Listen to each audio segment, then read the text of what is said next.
Good evening all of you. स्वागत है आप सभी मित्रों का आज की इस मुलाकात में, आज की चर्चा में। सभी मित्र आ जाए भैया, आज की अपनी बातचीत शुरू करें।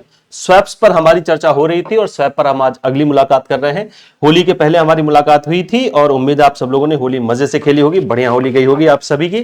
तो अब शुरू करें, फिर वापस पढ़ाई। होली बीत चुकी है, त्योहार हमारा बीत चुका है, तो अब बस एग्जामिनेशन ही हमारा टारगेट होना चाहिए, क्योंकि आपका पेपर मई में ही शुरू हो रहा है। ठीक है, जितनी बात। तो स्वैप पर हमारी बातचीत हो चुकी है। पिछली मुलाकात में हम लोगों ने इंटरेस्ट रेट स्वैप पर चर्चा कर ली थी। आज हम दो स्वैप कवर करने वाले, एक है करेंसी स्वैप और दूसरा है क्रेडिट डिफॉल्ट स्वैप, जिसको सीडीएस बोलते हैं। स्वैप्स आपके लिए बेहद इंपॉर्टेंट है। डेरिवेटिव मार्केट पर हम लोगों की बातचीत चल रही है। ये सीरीज आप सभी मित्रों को पता है, इसलिए आपके साथ रन की जा रही है, ताकि आपका पूरा सिलेबस ठीक से कवर किया जा सके। सारे सिलेबस में अगर हम Indian economy, Indian financial system की बात करें, तो जो 4 मॉड्यूल हैं, उन चारों मॉड्यूल में जितने भी इंपॉर्टेंट टॉपिक्स हैं 45 यूनिट में, उन सब पर एक एक करके बातचीत की जाए। Module A, module B, module C के सारे टॉपिक हम डिस्कस कर चुके हैं। मॉड्यूल डी के भी लगभग 40% टॉपिक डिस्कस हो चुके हैं। वो सारी क्लासेस आपको इसी चैनल पर लाइव सेक्शन में, और अगर लाइव सेक्शन में कोई वीडियो आपको नहीं मिल पा रही तो आप वीडियो सेक्शन में देखिएगा, वो सारे वीडियोज आपको मिल जाएंगे। तो स्वैप्स पर हम एक स्वैप पर बातचीत कर चुके हैं। आज हम सबसे पहले देखेंगे आपका करेंसी स्वैप क्या होता है। करेंसी स्वैप, इसको बहुत इत्मीनान से समझिए, बहुत आराम से समझिएगा। मैं इसको आप एग्जांपल से पहले समझा दे रहा हूं, ताकि सारी बात हम पहले समझ लें, फिर हम नोट्स की तरफ जाएंगे ना। अगर आपने एग्जांपल ठीक से समझ लिया भैया, तो सारी चीजें बहुत इजीली आप समझ जाओगे। आसान सा है करेंसी स्वैप, ध्यान से समझिएगा। स्वैप हम डेरिवेटिव कॉन्ट्रैक्ट के अंतर्गत देखते हैं, और डेरिवेटिव कॉन्ट्रैक्ट में स्वैप्स कैसे कॉन्ट्रैक्ट होते हैं, ओवर द काउंटर होते हैं, ओटीसी होते हैं ना। ओटीसी का मतलब ये किसी रेगुलेटेड ऐसे एनवायरमेंट में नहीं होते, स्टॉक एक्सचेंज पे नहीं होते, बल्कि दो व्यक्ति बैठते हैं, आपस में बातचीत करके, निगोशिएट करके कॉन्ट्रैक्ट को साइन करते हैं, यानी कस्टमाइज्ड होता है। क्लियर है। अब ओटीसी के अंतर्गत आता है। हम किस पर अभी बातचीत करने जा रहे हैं, हमारी चर्चा होने जा रही है करेंसी स्वैप पर। बहुत इत्मीनान से पहले इसको आप एक एग्जांपल से समझ लीजिए। क्लियर है। ये एग्जांपल अगर समझ में आ गया तो कोई नोट्स पढ़ने की आवश्यकता नहीं, सब यहीं से आप ठीक तरीके से समझ जाएंगे। हमारे पास एक कंपनी है, मान लेते हैं ये कंपनी यूएसए की है। तो हम दो देश एग्जांपल में ले रहे हैं। एक यूएसए है हमारे लिए, और एक है हमारे लिए हमारा प्यारा इंडिया। ठीक है, चलो तो यूएस और इंडिया ले रहे हैं। यहां पर एक कंपनी है, मान लेते हैं इस कंपनी का नाम है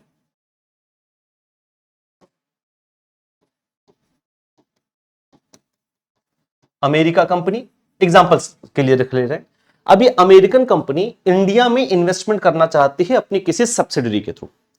यूएस की कोई कंपनी है, एग्जांपल के लिए हमने उसका नाम ले लिया अमेरिका कंपनी, और ये कंपनी इंडिया में इन्वेस्टमेंट करना चाहती है अपने सब्सिडरी के थ्रू। अब ये इंडिया में जिस नाम से काम करेगी, वो मान लेते हैं नाम रखा जाएगा इसका अमेरिका इंडिया कंपनी। ये सब एग्जांपल है। क्लियर है। अब ये मान लेते हैं यहां पर इन्वेस्टमेंट करना चाहती है 9 करोड़ रुपए। ठीक है, ये हम एग्जांपल के लिए ले रहे हैं। मान लेते हैं 9 करोड़ रुपए ये इन्वेस्टमेंट करना चाहती है। अब इंडिया में इसे जो लोन मिल रहा है वो मान लेते हैं 14% पर मिल रहा है, और यहां पर इसे जो लोन मिल रहा है वो मान लेते हैं 6% पर लोन मिल रहा है। क्लियर हो गई इतनी बात। अपने देश में इसे 6% पर लोन मिल रहा है, लेकिन अगर ये 9 करोड़ रुपए इंडिया में ऋण लेगा तो इसे 14% देना होगा। अब कायदे से देखा जाए तो इसे 6% यहां, लेकिन ये जो लोन मिलेगा भैया डॉलर में मिलेगा, और ये जो लोन मिलेगा ये इसे रुपये में मिलेगा। क्लियर है। अब यहां रुपये में इसे 14% पर, आप इंटरेस्ट कुछ भी रख सकते हैं। यहां पर 14% पर मिल रहा है, इसे यहां पर 6% पर मिल रहा है। अब कायदे में ये अपने देश में लोन ले ले, क्योंकि वहां पर 6% मिल रहा है, सस्ता लोन उसे मिल रहा है, लेकिन ये डॉलर में मिलेगा। अब अगर इसे लोन ये डॉलर में मिलेगा, तो इसे यहां पर रुपये में इन्वेस्टमेंट करना है, तो इसे उस करेंसी को एक्सचेंज करना पड़ेगा, क्योंकि लोन डॉलर में है। इंडिया में डॉलर चलता नहीं, उसे रुपए में लोन को क्या करना पड़ेगा, एक्सचेंज करना पड़ेगा, रुपये में कन्वर्ट करना पड़ेगा। अब इसके लिए उसे एक एक्सचेंज रेट देना होगा। ये चाहता है कि इसे कोई एक्सचेंज रेट ना देना पड़े, वो उसमें नहीं फंसना चाहता है। ऐसे एक इंडियन कंपनी है जिसका नाम है, मान लेते हैं इंडिया कंपनी। इंडिया कंपनी, और ये यूएसए में इन्वेस्टमेंट करना चाहता है अपनी किसी सब्सिडरी के थ्रू। मान लेते हैं यूएसए में किस नाम से करेगा, इंडिया अमेरिका कंपनी, और मान लेते हैं ये इन्वेस्टमेंट करना चाहता है $1 मिलियन का। ठीक है, कोई भी आप यहां पर अमाउंट रख सकते हैं। इसे इंडिया के अंदर, इंडियन कंपनी अगर भारत के अंदर लोन ले रहा है, तो इसे यहां पर लोन मिल जा रहा है, मान लेते हैं 11% पर, और इसे यहां पर लोन मिल रहा है कितने परसेंट पर, 8% पर। क्लियर है। ध्यान से समझिएगा इस बात को।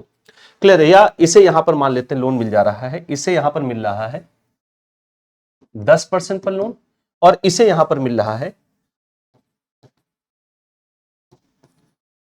12% पर। ठीक है। अब अगर ये चाहे तो यहां पर सस्ते रुपए, क्योंकि इससे सस्ते में लोन मिल रहा है, रुपए में लोन मिल रहा है। लेकिन यही प्रॉब्लम इसके सामने भी है कि अगर ये यूएस में इन्वेस्टमेंट करना चाहता है तो उसे डॉलर में कन्वर्ट करना पड़ेगा, क्योंकि इंडिया में इसे रुपए में लोन मिलेगा जबकि उसे यहां पर डॉलर में लगाना है। अब इसको यहां से अगर लोन ले रहा है तो 2% महंगा मिल रहा है, यहां से लोन ले रहा है तो 2% सस्ता जरूर मिल रहा है, लेकिन उसे भी एक्सचेंज करना पड़ेगा। वही प्रॉब्लम जो अमेरिकन कंपनी फेस कर रही है इंडिया में इन्वेस्टमेंट करने के लिए, वही एक इंडियन कंपनी अमेरिका में फेस करेगी। क्लियर हो गया? अब ये दोनों एक दूसरे से मिलते हैं और दोनों एक दूसरे के साथ करेंसी स्वैप एग्रीमेंट करते हैं।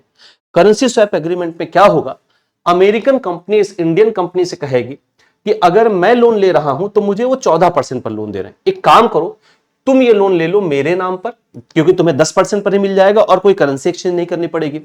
और अगर आप यहां लोन लेने आ रहे हो तो आपको 12% पर मिल रहा है, मुझे 6% पर लोन मिल जा रहा है, मैं आपके लिए 6% पर लोन ले रहा हूं। ध्यान से एक बात को समझते चलिएगा। क्लियर हो गई इतनी बात भैया? आप मेरे नाम पर इंडिया में लोन ले लीजिए क्योंकि आपको लोन सस्ते में मिल रहा है, मैं आपके नाम पर लोन ले लूंगा क्योंकि मुझे यहां सस्ते में मिल रहा है, आपको महंगा मिलेगा। अब इसका जो भी इंटरेस्ट होगा, क्योंकि लोन आपने लिया हुआ है, मान लेते आपने अपने बैंक से लोन लिया है, क्लियर है, मेरे लिए अपने बैंक से आपने लोन लिया, तो लोन तो आपने लिया ना, इसलिए आपको इसकी ईएमआई पे करनी पड़ेगी।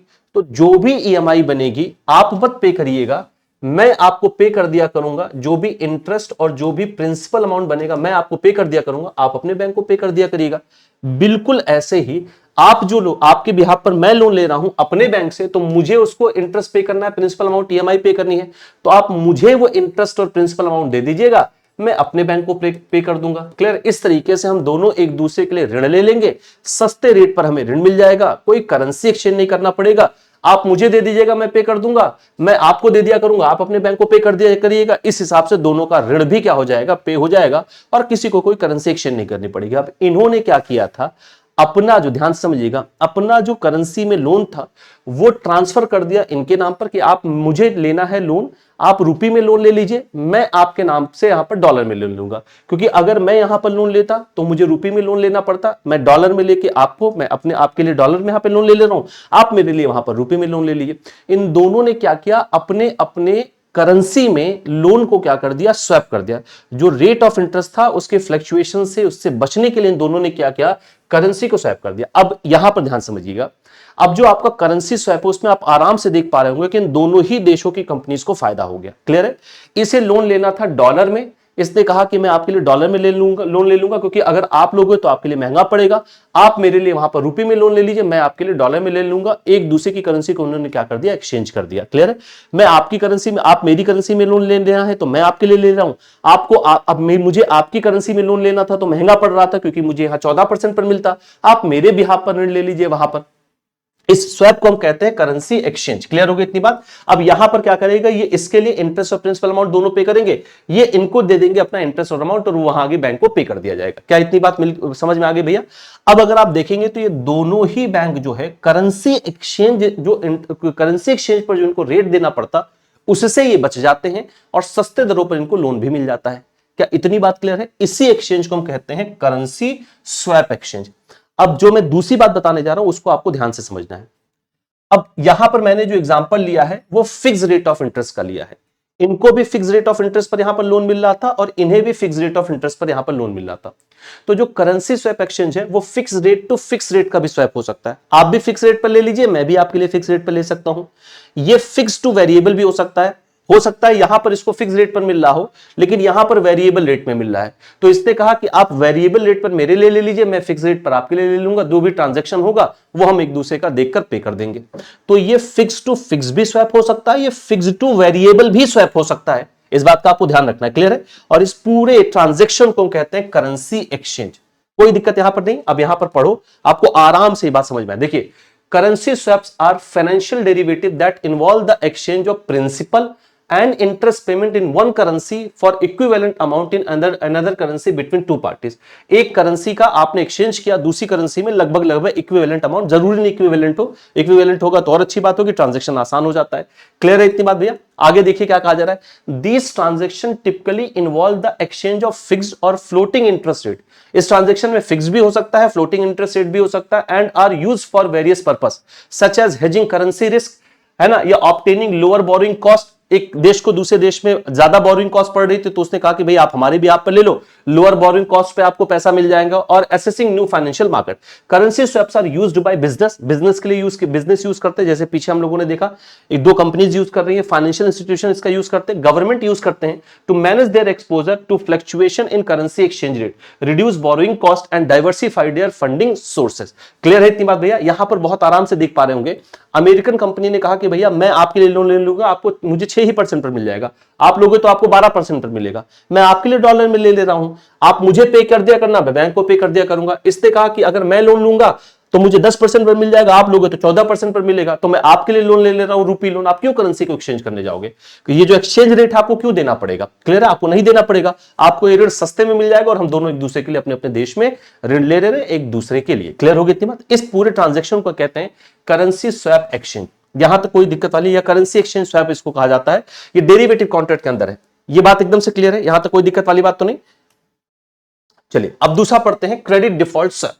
क्रेडिट डिफॉल्ट स्वैप क्या होता है इसको समझते हैं भैया, इसको भी बहुत एग्जांपल से, बहुत अच्छे एग्जांपल से समझ लेते हैं। मान लेते हैं हमारे पास कोई एक व्यक्ति है जिनका नाम है राकेश, ध्यान से समझिएगा, राकेश।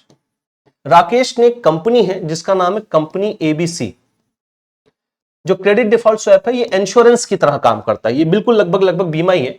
कंपनी एबीसी है, कंपनी एबीसी ने एक बॉन्ड इशू किया, कंपनी एबीसी ने क्या किया, एक बॉन्ड इशू किया, यानी ये क्या हो गए, बॉन्ड के इशूअर हो गए।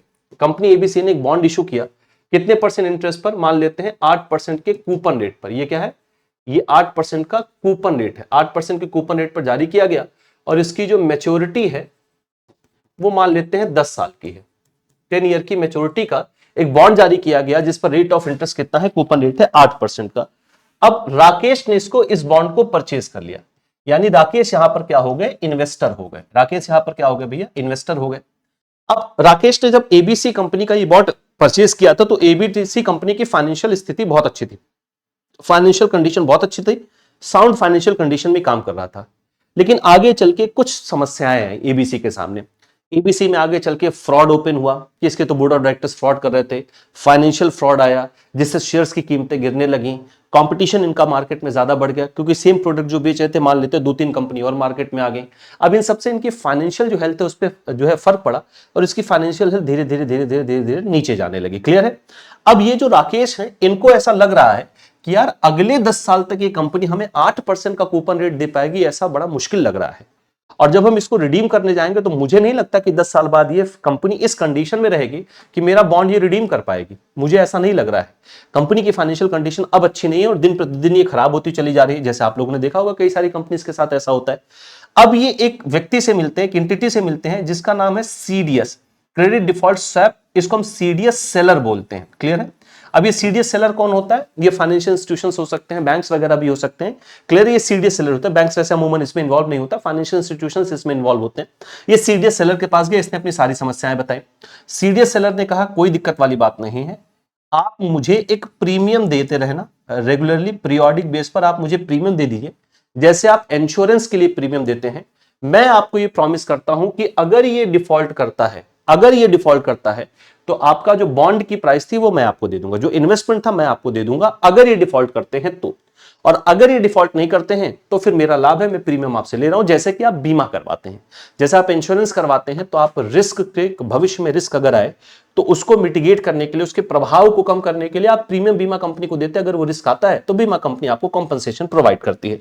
बिल्कुल यही काम यहां पर सीडीएस कर रहा है। तो सीडीएस बेसिकली एक प्रकार का आपको बीमा यानी इंश्योरेंस प्रोवाइड कर रहा है कि अगर ये दुर्घटना वास्तव में हो गई, यानी अगर ये डिफॉल्ट कर गए तो मैं आपको आपका इन्वेस्टमेंट वापस कर दूंगा, आपका रिस्क जो है वो नहीं रहेगा। यानी इसने क्या किया, राकेश ने क्या किया, अपने रिस्क को डाइवर्सिफाई कर दिया। जहां इसके डूबने पर, कंपनी एबीसी के डिफॉल्ट होने पर राकेश को ही सारा रिस्क बियर करना पड़ता, अब उसने डाइवर्सिफाई कर दिया और किसको दे दिया, सीडीएस सेलर को दे दिया कि भैया हमने इनको प्रीमियम देना है और ये मुझे एक तरीके की सिक्योरिटी प्रोवाइड कर रहे हैं, सेफ्टी प्रोवाइड कर रहे हैं कि यदि ये डिफॉल्ट कर गया तो मैं आपको पे कर दूंगा। ये कहलाता है सीडीएस सेलर। और जिसने सीडीएस की सुविधा ली है, ये सीडीएस सेलर के लिए ये राकेश क्या कहलाते हैं, क्लाइंट कहलाएंगे। सीडीएस सेलर के लिए राकेश क्या कहलाएंगे, क्लाइंट कहलाएंगे। यानी सीडीएस सेलर और राकेश के बीच में हुआ एक ऐसा एग्रीमेंट है सीडीएस, क्रेडिट डिफॉल्ट स्वैप, कि अगर ये व्यक्ति अपने क्रेडिट पे डिफॉल्ट कर जाता है तो मैं आपको ये वायदा करता हूं कि मैं आपको इनका अमाउंट पे करूंगा, आपको कॉम्पनसेशन दे दिया जाएगा